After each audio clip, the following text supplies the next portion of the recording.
All right, let's dive into one of the most talked about and maybe most misunderstood topics in the entire Bible, the mark of the beast. Now, forget everything you've heard about microchips and barcodes for a second. What if the real key to decoding this whole mystery is hidden in a simple metaphor about playing a game? Yeah, a game. Let's get into it. Think about any game you've ever played. I mean, anything. Chess, a video game, even a pickup basketball game. The person who wins isn't always the strongest or the fastest, right? Nope. The best player, the one who really dominates, is the one who understands the rules inside and out. They know the strategy, they get the system, they know how the game is actually won. Okay, so let's take that idea and apply it to faith. You see so many people who are just pouring everything they have into their spiritual lives. I mean, incredible passion, real dedication. They are playing hard. But what if they've got the rules completely wrong? So wrong that all that effort, all that passion is actually pushing them in the opposite direction. What if you're kicking the ball into your own goal, cheering like you just won the championship and you don't even know it? And that's really the heart of our first big idea here. The possibility that a whole lot of us might be playing by the wrong rules. And you know, there's a parable from Jesus himself that just nails this idea perfectly. So Jesus tells this little story about kids playing in a town square. He says, look, we played a happy song on the flute for you, and you guys just stood there. You didn't dance. Then we played a sad funeral song, a dirge, and you didn't mourn. Now, according to the interpretation we're looking at, this isn't just Jesus complaining about grumpy kids.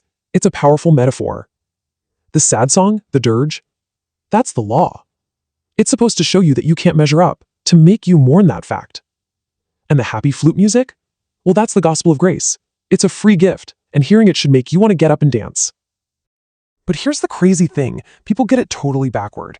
They hear the law, that sad song, and instead of mourning, they puff out their chests with pride. They go, ha, look at me. I follow all these rules. I'm clearly better than those other people. Then they hear the gospel, that joyful flute music, and instead of dancing, they cross their arms and get suspicious. Wait a minute. That's it. It can't be that easy. What's the catch? They've completely misunderstood the point of both sounds. They're mourning when they should be dancing and feeling proud when they should be mourning. So you gotta ask, where did this huge mix-up come from? Well, according to the source material we're digging into, a huge chunk of this confusion can be traced all the way back to a single, powerful, and very often mistranslated verse in the Bible. We're zeroing in on Matthew chapter 11, verse 12.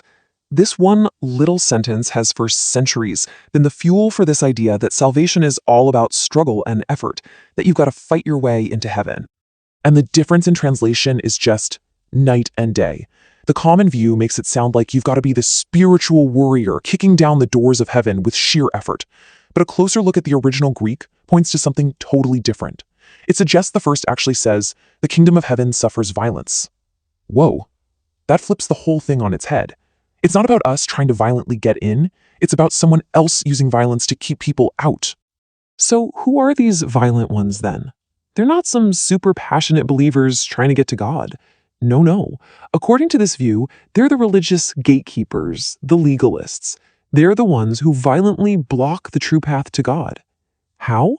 By piling on so many rules and regulations that the simple, beautiful message of grace gets buried underneath a mountain of human effort. They're basically hijacking the whole system.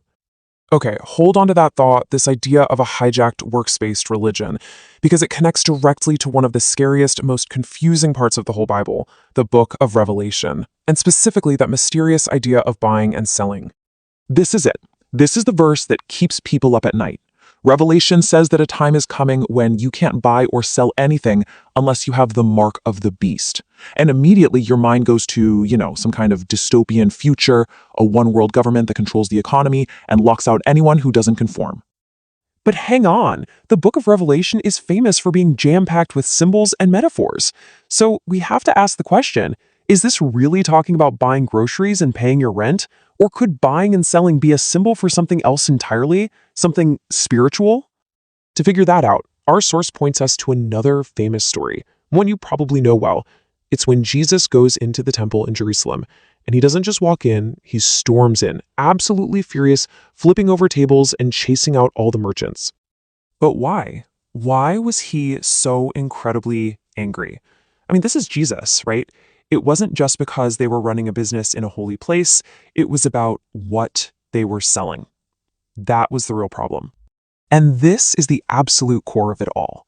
See, they weren't selling little trinkets or snacks. They were selling the animals required for the temple sacrifices.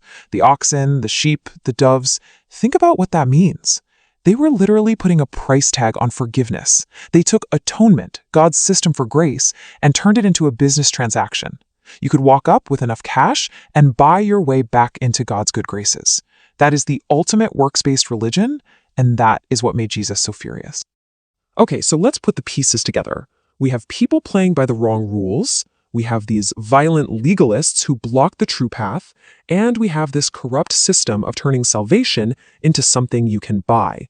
All of this leads us right to the big payoff, what the mark of the beast really is. So let's just get right to it. Is the mark of the beast a physical thing? Is it a microchip they're going to inject in your hand?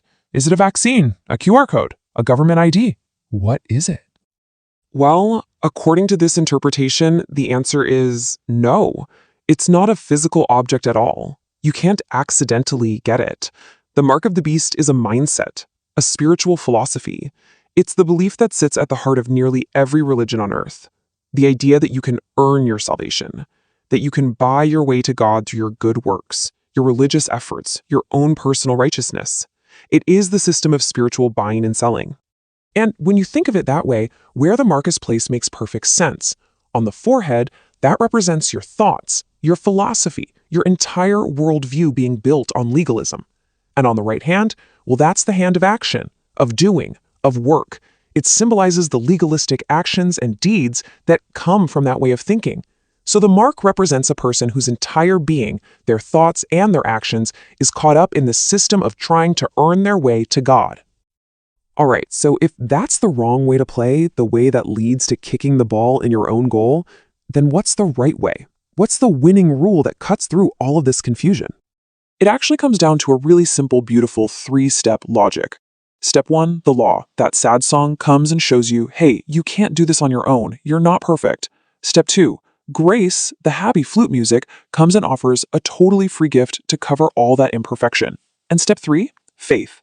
And faith isn't work. It's just opening your hands and receiving the gift. That's it. No buying, no selling, no earning, just receiving. So the winning strategy in this game, it's not trying harder, it's not more effort or keeping more rules. The winning strategy is just acceptance.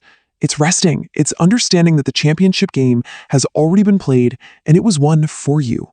Your only job is to walk up and accept the trophy. And that leaves us with one last pretty challenging thought. If this message of a completely free gift is true, then your reaction shouldn't be suspicion or doubt.